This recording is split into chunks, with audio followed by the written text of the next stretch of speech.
Cute. Cute. Is there anything you'd like to say about your family and being in this family?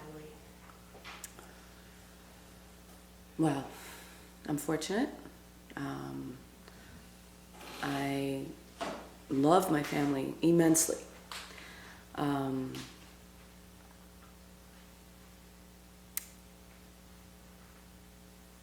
I feel that our relationships are special and unique. And I feel that that's only because of my father and his teachings and what he brings to our family and what he's provided for our family as nourishment. So we've been giving lots of good seeds that have borne good fruit, really good fruit. And so, it's not always easy. You know, it doesn't. I think that state of perfection, we, as we do throughout our lives, outside the family as well. You know, it's still a relationship. You know, it has to continue to work on it. But overall, the immense amount of love that is shared it's special. Great. So I'm happy to be here. Always happy to be here. Great, thank you. What do you feel people should know about your dad? One, as a father.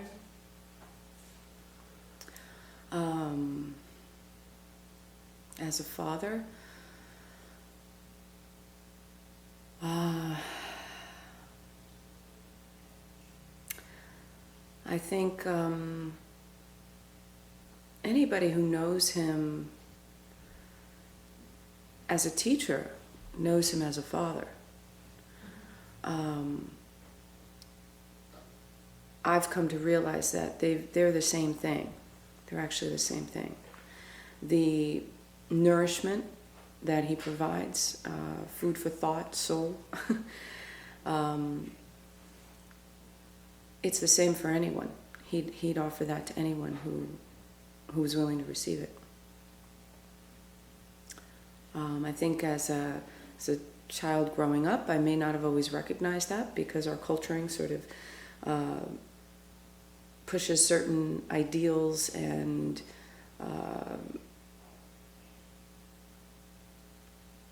images that of what is normal and expected. And as a teacher, he was not that. And so that may have been a bit awkward at times, trying to find the balance between daddy and teacher. But now I see that they're really the same thing. And so anybody who knows him as a teacher knows him as a father as well. That's why he's Babuji. Yeah, I was going to ask what do people feel about him as a friend and as a life guide, but are you saying they're all quite the same? I think they're all quite the same, yeah. His function is unique with each individual as they are unique. How could it be otherwise? Right. Do you see your father continuing in any way what his family practice was? That's hard for me to say. In my understanding of what the family practice was, he's gone so far beyond it that it's more of an evolution. So I think he's taken what he learned, he's taken his roots and expanded them. So I don't know, that's a funny question. I don't know exactly how to answer that specifically, but that's how I see it. It's definitely more of an evolution. Whether or not he's continuing what they did, I'm not sure I could say that exactly, because he's definitely not doing exactly what they did. You know, it would be, as in most traditions, you're going to play it this way, then you're doing what they did, and you're carrying on the tradition. If you take it somewhere else, then it becomes a bit more of your own, and it's an evolution. Exactly. Yeah. Who would you say his teachings are for? Well, they're for everyone and anyone, but I think that the individual needs to decide that, and just like we decide where we want to go to school and what we want to major in, it's what our heart is looking for and what our heart is open to receiving. I don't think what he teaches excludes anyone, but not everyone may be ready to receive it,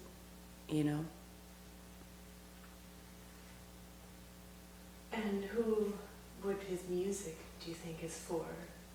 It's the same. Yeah. It's the same. And Although, sorry to interrupt, but although we were just talking about this morning, the musicians, I think musicians have a certain advantage to their more, a different kind of access because of their understanding, because they can speak on a different level. And even when they're not, say, interested in anything he has to say, the music does something very different and specific for them. So they have a different opportunity to receive teaching through the music. So. And do you feel there's any difference between his music and his teachings? And if so, what would that be? I don't think there's really any difference. I think that the transmission of sound, maybe in the music, is in some ways so pure. Words are tricky, what we do with language, how we play with words, and how we interpret words, that can be, one person hears a word and they hear one thing, it means one thing to them, and then someone else, it's something else. So languages can be, it can be misinterpreted.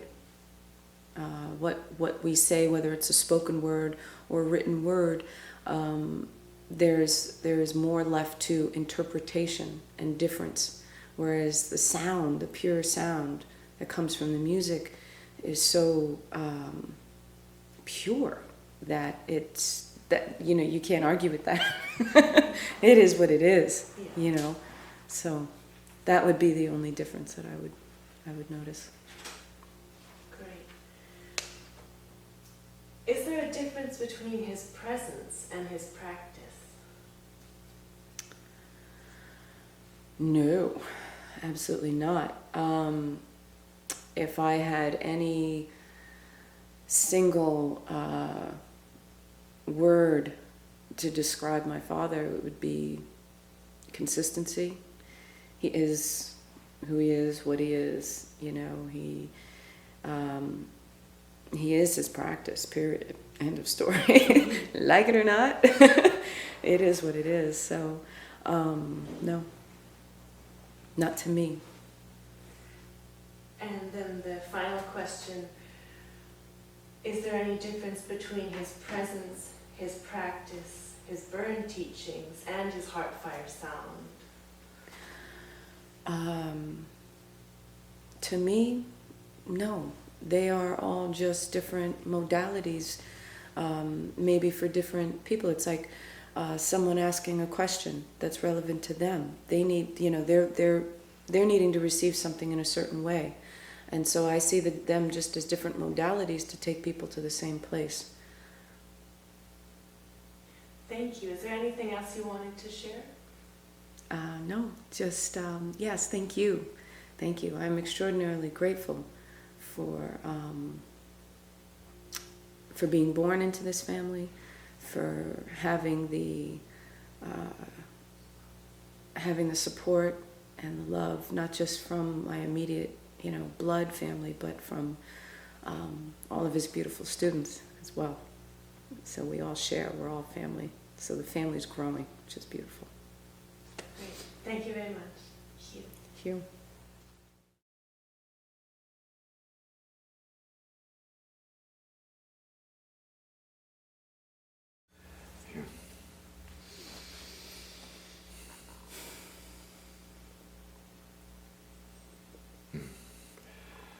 Yeah, nobody's ready for any of this.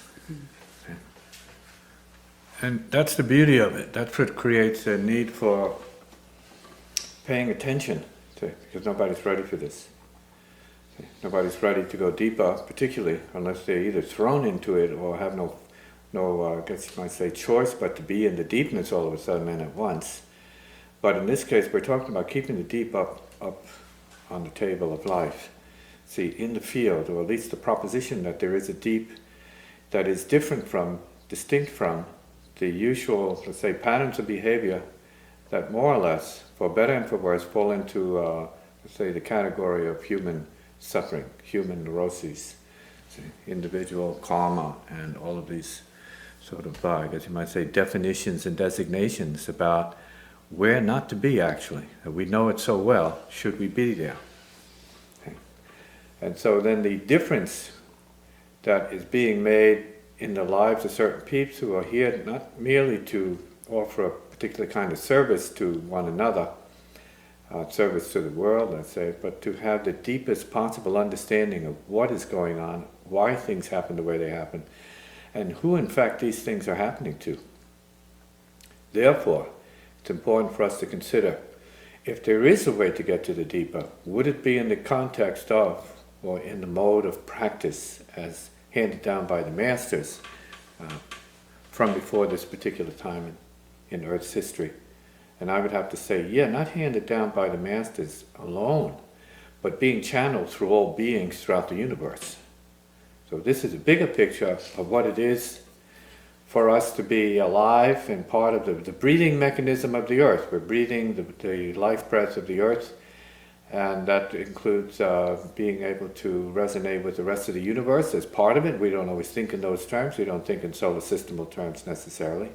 But we are the universe. The heart is the universe, and the universe is the heart. And this is something we have to, at some point, deal with. Rather than regret not having dealt with it when the opportunity or the idea came up on the time track. So this is keeping this kind of consideration up on the time track, up on the space track, up on the energy track, up on the mind track, for all peeps to see that this is a living process, not something that just a few people should do or can do, but that everybody's already doing, but not conscious of it in the same way. Comment.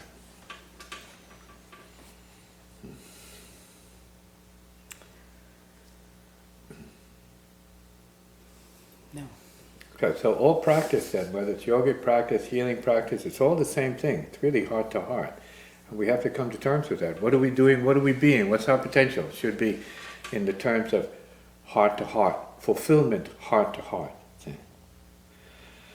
And in that sense, we can say then it is really pointing to a certain kind of love. What then is the summary of the whole process? And that is to learn how to love, learn how to be a channel of love. Not just in a typical human way, which is very particularized and very specialized and very, let's say, karmically determined, but we're talking about the origin of love being the heart itself, and the heart itself then is the source of all, so then we have to start moving into the mode of being more in resonance with the potential of being source. See? That means going deeper to the point where we're saying, well, it's not just coming out of our chest cavity, our sense of the heart in the chest. It's really coming through our pores. It's coming through the cells. That means we are then being atomically conscious as heart presence, heartfulness, heart being. And thus in the case of playing the music, heart fire sound means the same thing, but being expressed through and relative to sound. Also sound in terms of structures that we would have to say musically useful to some peeps, and then on the deeper level, creatively liberating to other peeps.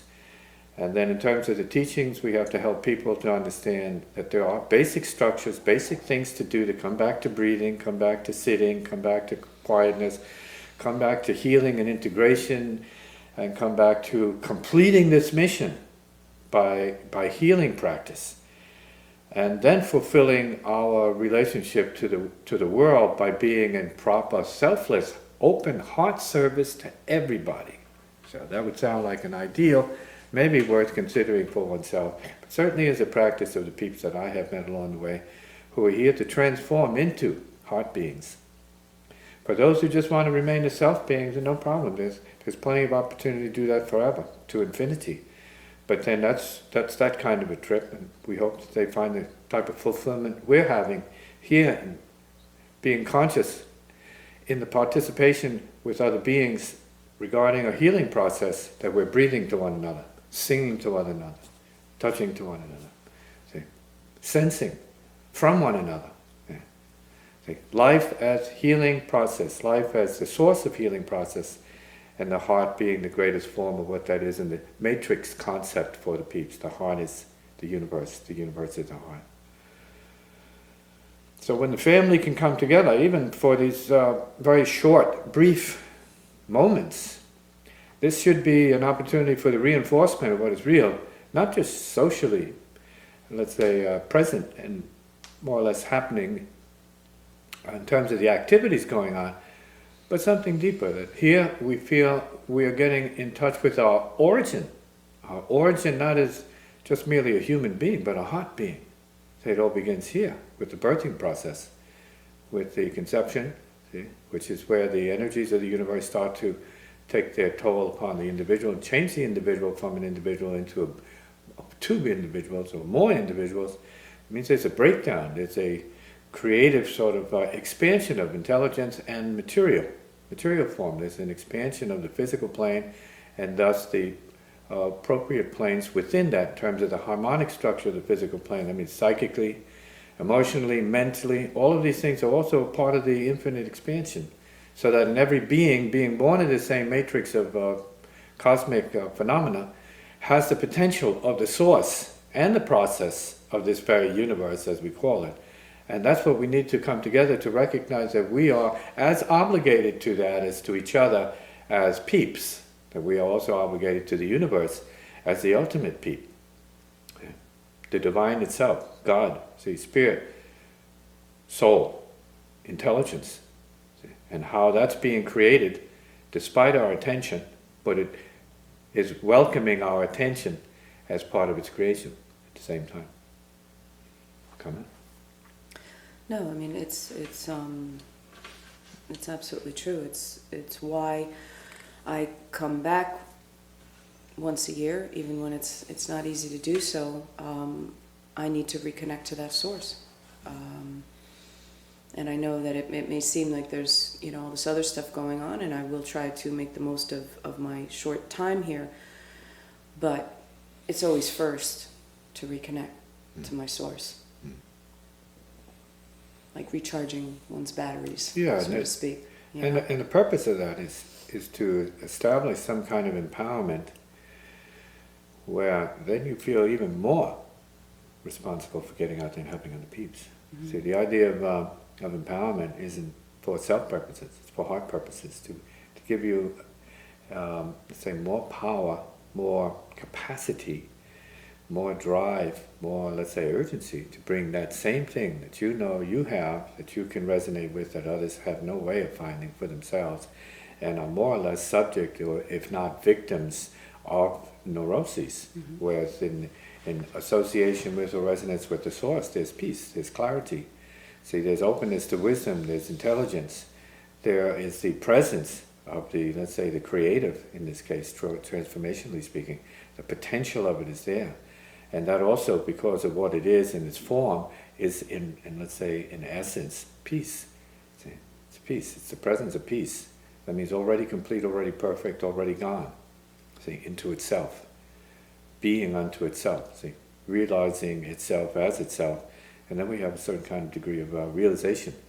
And so since we carry the seed of realization, then it's good, because we feel the fullness of it. We say, yes, I'm absolutely okay. I'm actually perfectly okay. Just to put words on it, that means as it is, as it should be. No problems, no confusion, see, no doubt, nothing. of any kind of division.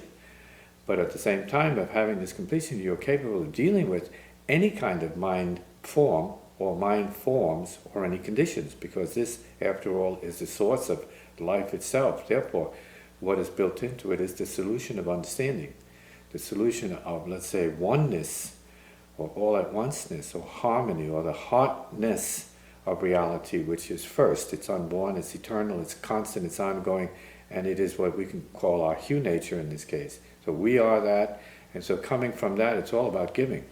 Mm-hmm. It's not about anything else but giving. Say, yes, I have understanding, I have realization, I have heartfulness, because we have it here, and it's our nature and our birthright to be a part of it, and then extend it, expand it to other beings, ad infinitum, and to whomever shows up. Whatever shows up, that means under all conditions, or what kind of species shows up. So it's not about peeps, it's about all beings on all levels, to include the dream states, and they're more or less interdimensional messages and interdimensional, intracosmic communications and implications.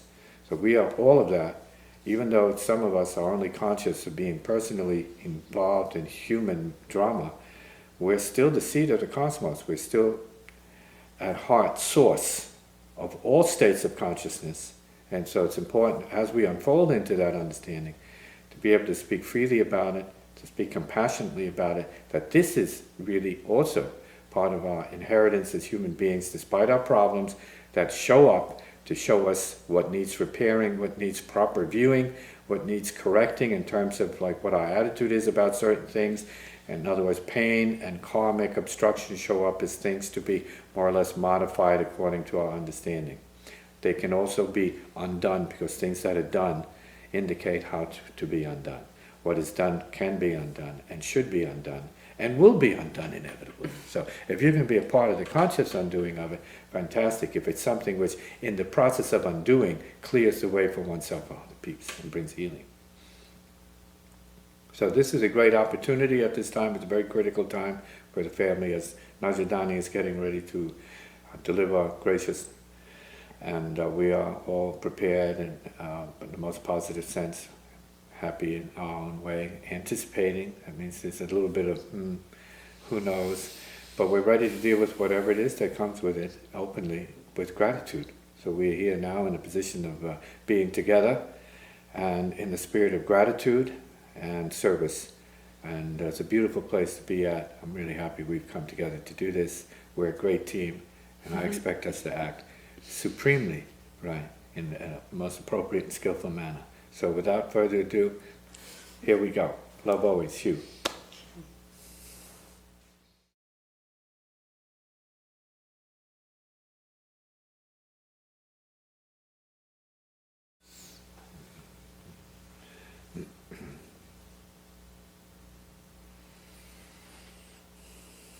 So the question is relative to individual practice and whether or not there's a responsibility, to what degree, to bring it to other people.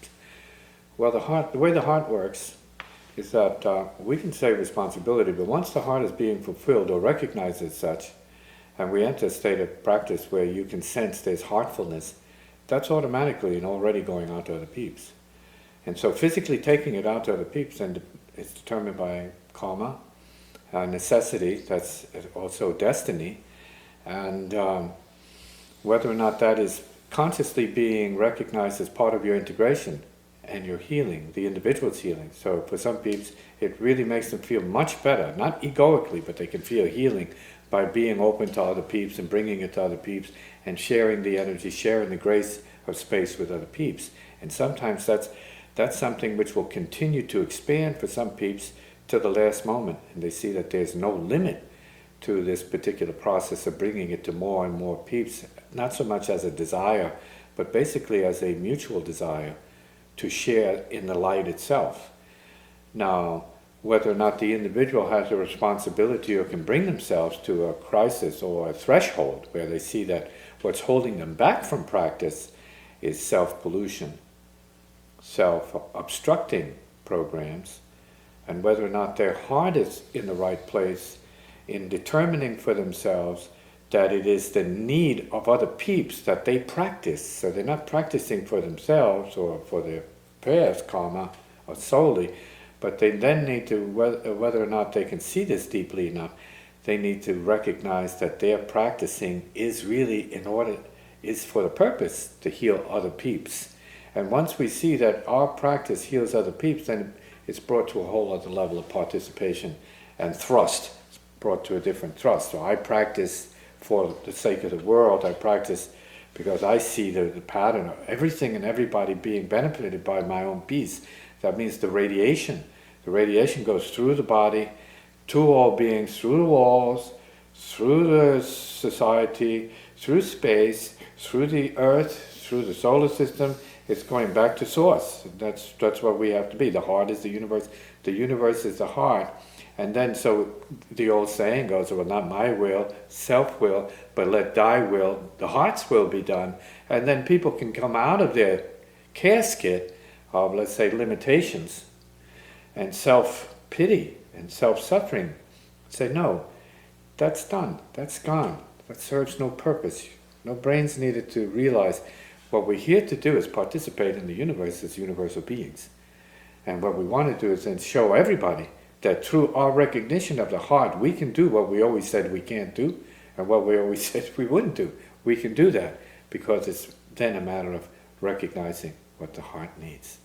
What the heart needs is love. That's what we all need. That's where the healing is. We all need more of that.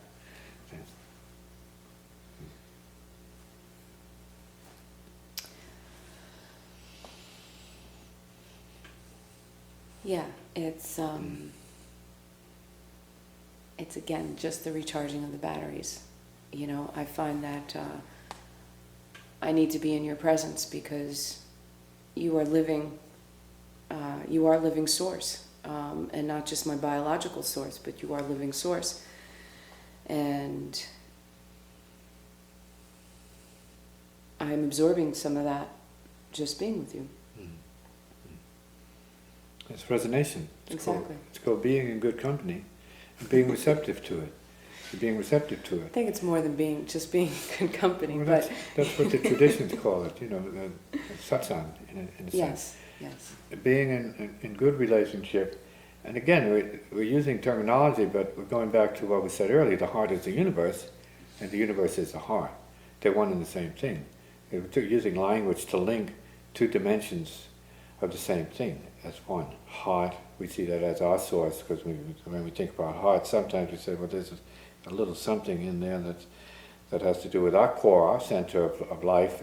We say, yeah, that's part of it, because that thing is existing. We have a thing here because of everything. See, without that feeding this, and this being in reciprocal kind of resonance and participation at the atomic level with the rest, there's nothing. So the everything is the same regarding every being that's here, the potential, the inner structure, the psychic structure, the harmonic structure is the same for resonance purposes. So it's important for us, so as heart beings start resonating at the pitch of heartfulness, and then let that be an unspoken presence in the world, so that the other peeps can feel it and feel the healing and comfort that comes with that. And say, yeah, the master is the heart is the master, or the source. Each one of us is that, but we don't necessarily choose to live from that as fully as possible. Exactly.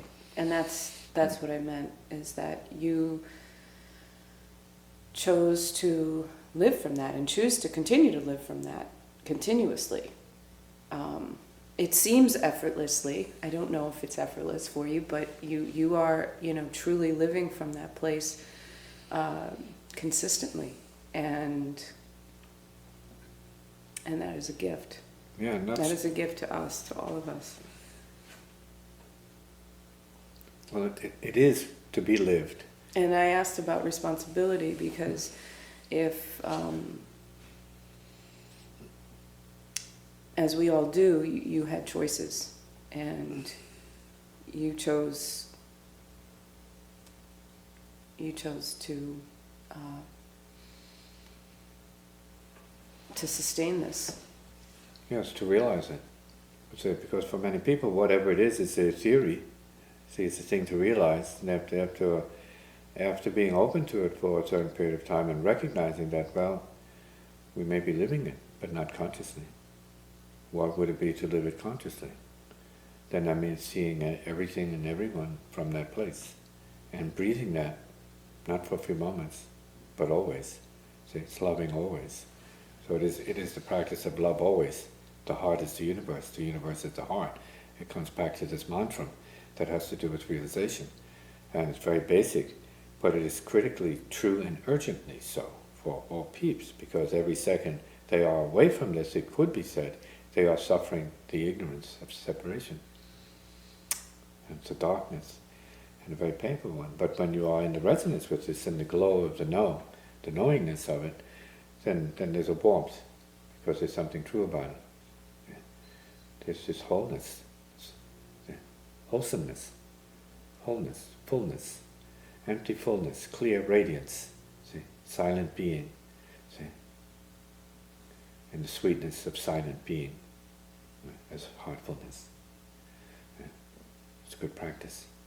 And then we are communing with it properly and not letting anything else get in the way of it, and that's when we start to feel it's our nature, and as our nature we are embracing it properly. Mm-hmm. That's true nature, and if it is really embraced properly, then the neuroses and all the other configurations that we put ourselves through in terms of identification, desire and differentiation and all of this stuff, that just disappears, because then this is reality. Everything else is less than this rather than more than this. Everyone makes it more than this because they're in a survival mode. I'm still here on the planet of survival modality, but I'm working from a heart mode and bringing that to the peeps. Saying, yeah, we all have things to do, so it's not the things that we do, or things that we have to do, which is a problem, but the fact is we're not including the reality of source as to where all the things that we have to do actually come from and disappear into simultaneously. Mm-hmm.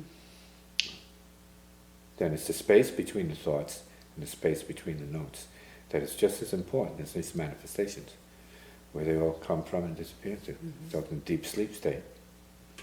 We have to include our deep sleep state, the zero brainwave state as such, alpha wave, so on, but no waves, no mind, no self. See? No thought. No thought. See? So once we're able to apprehend these things, properly understand these things as experiential realities rather than theories, see, and sort of word tricks, word play. So, oh yeah, I heard that, I want to hear these words. No, the words are no longer words. Once we awaken as a sound stream, and words are used as part of the thing itself. When we say silence, we mean it. That's, when we say beyond words, we mean it.